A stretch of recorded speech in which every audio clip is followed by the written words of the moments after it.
देख रहे हैं प्रदेश का नंबर 1 चैनल ABB न्यूज।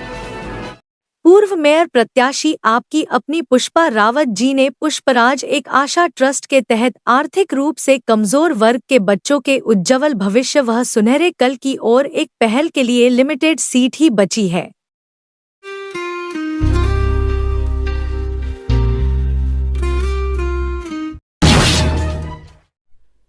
नमस्कार, आप देख रहे हैं मैं आपके साथ आपका दोस्त आपका होस्ट सुनिए शर्मा। शनिवार के दिन रक्षाबंधन का त्योहार था, बहुत बड़ा त्योहार था और पूरा रोड जाम रहा, सारे रास्ते जाम रहे, जल भराव रहा, बहुत ज्यादा दिक्कत हुई लोगों को। जबकि दिल्ली में, उत्तर प्रदेश में और नगर निगम में भी भाजपा का कब्जा है, भाजपा की सरकार मौजूद है। उसके बावजूद भी लोगों को झेलना पड़ा बहुत कुछ और जल भराव का सामना करना पड़ा। इसके अलावा जो कई तरीके अनोखे तरीके से प्रदर्शन करे नगर निगम के लोगों ने भी करे, जो उनके पास में उन्होंने भी करे और उन्होंने भी करे। तो इस बारे में चर्चा करने के लिए हमारे साथ मौजूद हैं अभिषेक गर्दी, जो किसी परिचय की मोहताज नहीं, समाज सेवी हैं और समाजवादी पार्टी के वरिष्ठ नेता भी हैं। आज बात करते हैं इसको लेकर। क्या कहेंगे आप? बहुत बहुत स्वागत है आपका हमारे न्यूज चैनल में। अभिषेक जी, ये बताइए क्या कहेंगे इस मामले को लेकर, किसका इसमें कौन दोषी है? देखिए संजय जी, जिम्मेदारी और जवाबदेही की जब बात की जाए तो ये बात स्पष्ट तौर पर है। गाजियाबाद नगर निगम के अंदर वर्तमान में भारतीय जनता पार्टी की सरकार प्रदेश में भी है, देश में भी है और गाजियाबाद नगर निगम के अंदर भारतीय जनता पार्टी का शुरू से ही प्रभुत्व रहा है। जब से गाजियाबाद नगर निगम का सर्जन हुआ है तब से मेयर भारतीय जनता पार्टी से ही रहा है और वर्तमान में भी मेयर भी भारतीय जनता पार्टी से है और जो बहुमत है सभासदों का वो भी भारतीय जनता पार्टी का ही है।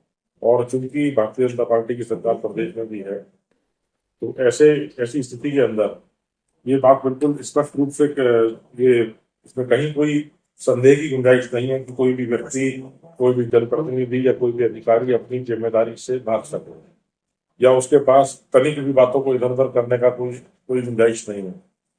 उनको अपनी जवाबदेही। जनता भी दोषी है। देखिए, जनता को दोष देना तो गलत होगा। जनता तो केवल त्रस्त है। अधिकारी और जनप्रतिनिधि भारतीय जनता पार्टी के मस्त हैं और जनता त्रस्त है। जनता को दोष देना तो गलत है। जनता उसको कूड़ा डालती है, नालों में कूड़ा डालती, नाली बंद कर देती है, अतिक्रमण कर लेती है, तो उसको जनता का तो ये बताइए पब्लिक है। देखिए, अगर आप जनता को इस तरीके से दोषी ठहराएंगे तो फिर जो ये व्यवस्था चल रही है, व्यवस्था किस चीज के लिए है? ये अधिकारी अपना काम अगर ढंग से अंजाम नहीं करेंगे, अपने काम को ढंग से अंजाम नहीं देंगे और जनता को सीधे सीधे दोषी ठहराने लगे तो कल को आप ये भी कह सकते हैं कि भैया अधिकारी की और व्यवस्था की जरूरत ही नहीं है, जनता स्वयं सफाई करे। आप कह सकते हैं। आवश्यकता क्या है? कहिए ना फिर जनता से, क्या आप ही सफाई करिए? आप ही जनता जनार्दन है, मालिक है। काहे की जिम्मेदारी है? फिर काहे के लिए आपने सिस्टम बना रखा है? काहे के लिए आपने बजट बना रखा है? काहे के लिए आप कर वसूल रहे हैं? तो जनता को दोषी ठहराना ये बिल्कुल ये नकारा सोच है, नकारात्मक सोच है। अपनी जिम्मेदारी जवाबदेही आप स्पष्ट नहीं कर रहे, भ्रष्टाचार का और उसके बाद जनता के ऊपर आरोप कर रहे हैं आप। जनता पहले ही त्रस्त है और जनता को सुविधा देने की बजाय जनता से आप कर वसूल रहे हैं, कर के ऊपर कर लगाए जा रहे हैं और जनता को दोषी ठहराएं। तो मतलब स्थगित कर दिया है। बड़ा हुआ अभी स्थगित की स्थिति के अंदर है, पर उसके अंदर भी स्पष्ट स्थिति नहीं है।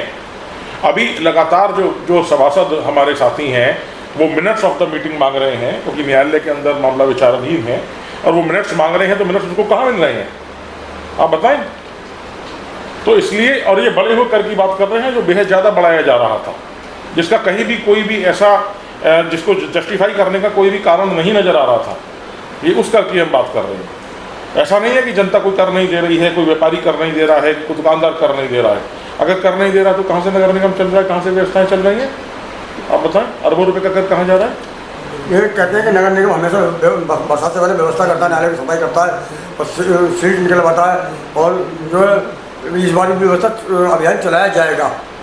आपने वीडियो वायरल होते हुए देखा होगा कि नगरायुक्त महोदय के अपने स्वयं के बंगले के बाहर किस तरह से जल भराव था कि उसमें नाव भी चल सकती थी। जबकि नगरायुक्त महोदय का जो बंगला है वो गाजियाबाद के बेहद और सबसे पॉश इस एरिया के अंदर आता है। जब उस वीआईपी एरिया के अंदर ये स्थिति थी तो आम गाजियाबाद के अंदर कितनी भयावह स्थिति होगी इसकी कल्पना से ही आम कोई भी व्यक्ति सिहर सकता है। आपका जो कहना है किसका, आप किससे ठीक करना चाहते हैं इसको? जनता का भी तो दोषी है इसमें या नहीं? आप फिर जनता को दोषी ठहरा रहे हैं। मैंने अभी आपसे ये बात कही, फिर एक काम करिए ना, नगर निगम समाप्त कर दीजिए, जनता से कहिए कि आप ही सफाई करिए, आप ही सफाई की भी जिम्मेदारी लीजिए, आप ही नालों की भी जिम्मेदारी लीजिए, करिए ना व्यवस्था को समाप्त। व्यवस्था किस लिए बनती है, किस लिए कर वसूला जाता है?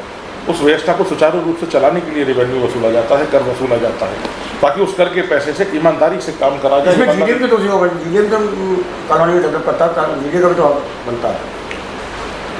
व्यवस्था को चलाना, जल भराव की जो समस्या है वो नगर निगम से संबंधित व्यवस्था है। तो अगर जल भराव की आप मुझसे प्रश्न करके पूछ रहे हो तो फिर हम व्यवस्था के लिए दोषी नगर निगम को ठहराएं, उसी विषय पर बात करें। उसी विषय पर बात कर रहा हूँ। तो ये थे अभिषेक गर्ग जी, जो किसी परिचय के मोहताज नहीं है। बहुत बहुत धन्यवाद आपका, आपने हमें समझ लिया।